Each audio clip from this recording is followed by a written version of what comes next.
Welcome back. Now, in the space of 3 days, we have visited every EFL club as we count down to the new campaign.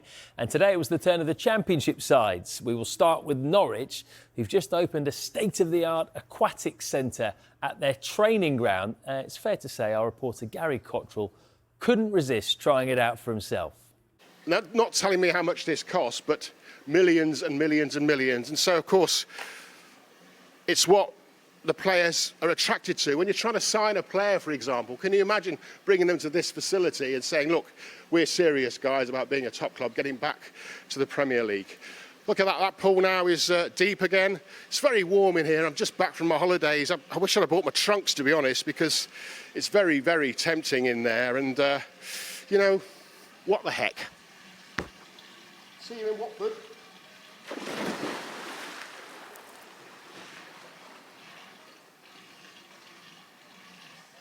He lives life, that Gary Cottrell. Now from the swimming pool at Norwich to the hot seat at Watford. This time, Gary had the focus on him as he fielded questions from our newest reporter. What do you make of this season's Championship and what do you make of Watford's prospects under new management? Well, I think they've got a top young new manager, top young man who's got everything that it takes to be a success. He proved that towards the end of last season. Of course, always a leader and a top pro on the pitch as well. It's a tough old league, though, isn't it, Tom?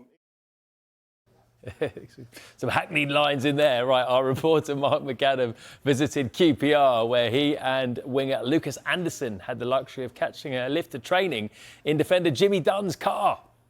I'm starting the day in style because I've got a chauffeur. Yeah, if you've ever wondered what it's like to be a footballer in a car school, maybe a bit of carpool karaoke on the way to training, then this is the moment. Yeah, we are live in the back of Jimmy Dunn's car, who's expertly driving us to the Queen's Park Rangers training ground. Does he sing? That's the big question.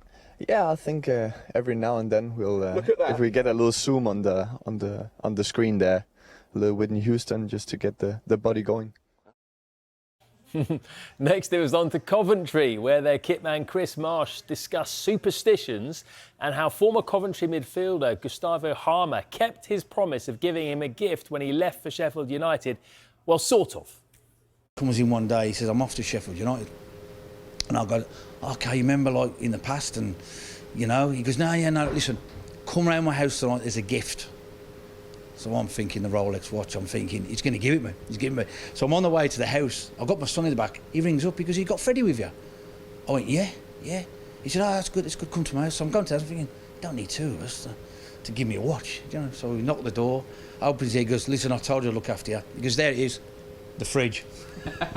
He's giving me the fridge, which was lovely of him. So instead of a Rolex, I got a fridge. You can't eat a Rolex, though, can you? Now to Hull, who definitely won the prize of most extravagant live of the day.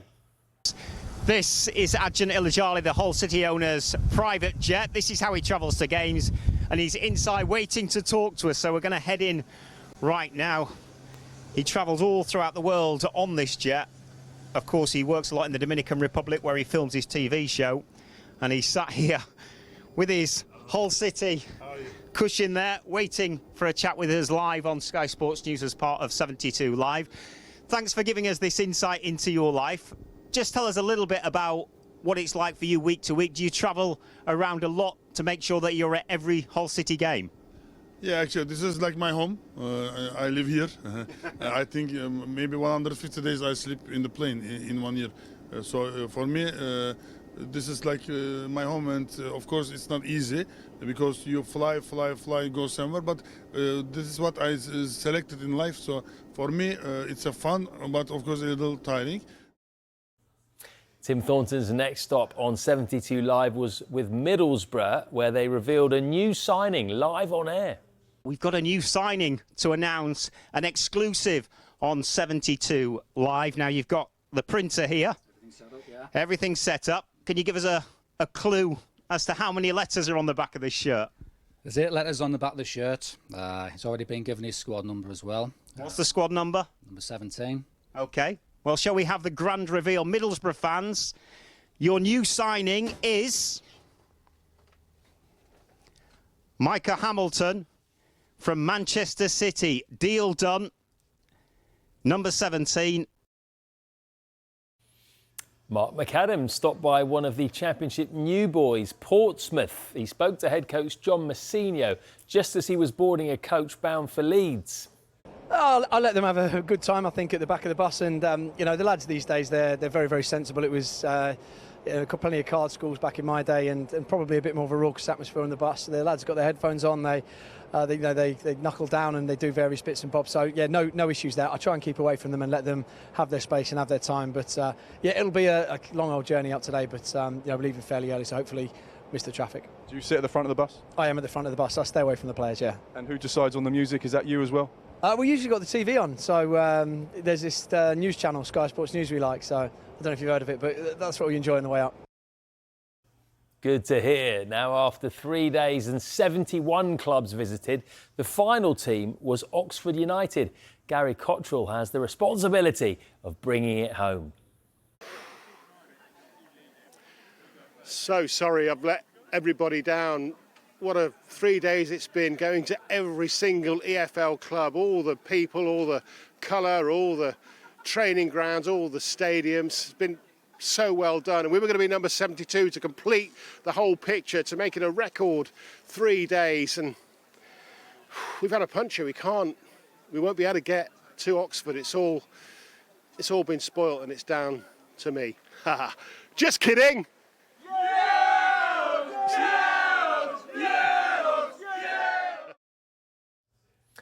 Now, the start of the new season will offer Millwall an opportunity to pay tribute to goalkeeper Matia Sarkic in person at the Den when they host Watford tomorrow lunchtime.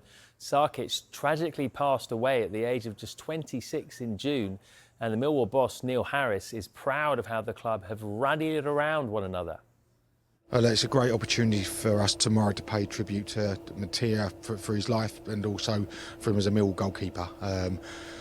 It was heartbreaking a couple of months ago when we found out, and none more so than for his family. Like devastating as a father myself. I can't put myself in his mum and dad's shoes, or even his partner Phoebe. You know what that moment is like. Very difficult for us. I can't praise the football club and my players highly enough for how they've dealt with it and how we've coped so far. It's going to be a huge loss for us as a football club. Tomorrow we're going to remember him. We're going to do it in the best way we know as a football club. Everyone will stand together, and we can hope. We hope that we do him justice on the pitch in tomorrow's game.